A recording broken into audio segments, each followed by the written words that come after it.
కనకపు సింహాసనమున సునకమును కూర్చుండబెట్టి శుభలగ్నమునం దొనరగ బట్టము కట్టిన వెనకటి గుణమేలా మాను వినరా సుమతే. దీని అర్థం ఒక శుభముహూర్తాన కుక్కను తెచ్చి బంగారం సింహాసనం మీద కూర్చోబెట్టి పట్టాభిషేకం చేసినా దాని వెనకటి గుణం పోదు. అలాగే నీచుణ్ణి ఎంత గౌరవంగా చూసినా వాడు నీచ గుణాన్ని వదులుకోడు కదా. ఇదిగో ఈ సామెత పాకిస్తాన్కు అచ్చుగుద్దినట్లు సరిపోతుంది. ఇప్పటికే చాలాసార్లు మన ముందు తోక జాడించిన పాపమని వదిలేస్తే సమయం వచ్చినప్పుడల్లా వారి వక్రబుద్ధి చూపిస్తూనే ఉన్నారు. తాజాగా వరద ముప్పు ఉందని దాయాది దేశాన్ని అప్రమత్తం చేసిన భారత్ మంచి మనసు చాటుకుంటే పాక్ మాత్రం మనపై విషం చుమ్ముతూనే ఉంది. అందుకే తాజా ఘటనే ఇందుకు నిదర్శనంగా కూడా మనం చెప్పుకోవచ్చు. జమ్మూ కాశ్మీర్ వెంట పాక్ డ్రోన్లు కలకలం రేపుతున్నాయి. దీంతో అప్రమత్తమైన భద్రతా బలగాలు వారిపై కాల్పులు జరిపాయి. పూంచ్ జిల్లాలోని నియంత్రణ రేఖ సమీపంలో పాకిస్తాన్కు చెందిన 6 డ్రోన్లు కనిపించినట్లుగా భద్రతా బలగాలు స్పష్టం చేశాయి.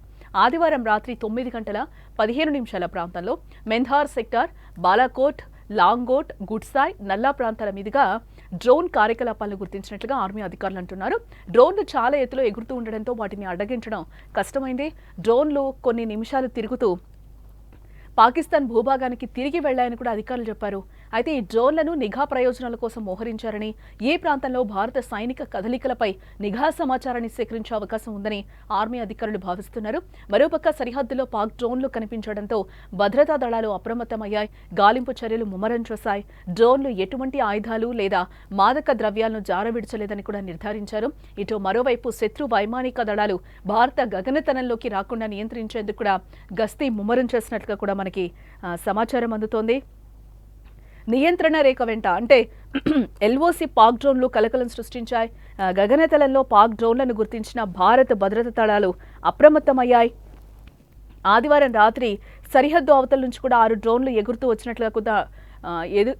వచ్చినట్లు కూడా అధికారులు చెప్తూ ఉన్నారు. 5 నిమిషాలు అవి తిరిగి పాక్ భూభాగంలోకి వెళ్లాయని కూడా అంటున్నారు. నిఘా కోసం దాయాది దేశం వీటిని ప్రయోగించినట్లు అనుమానం కూడా వ్యక్తం చేస్తున్నారు.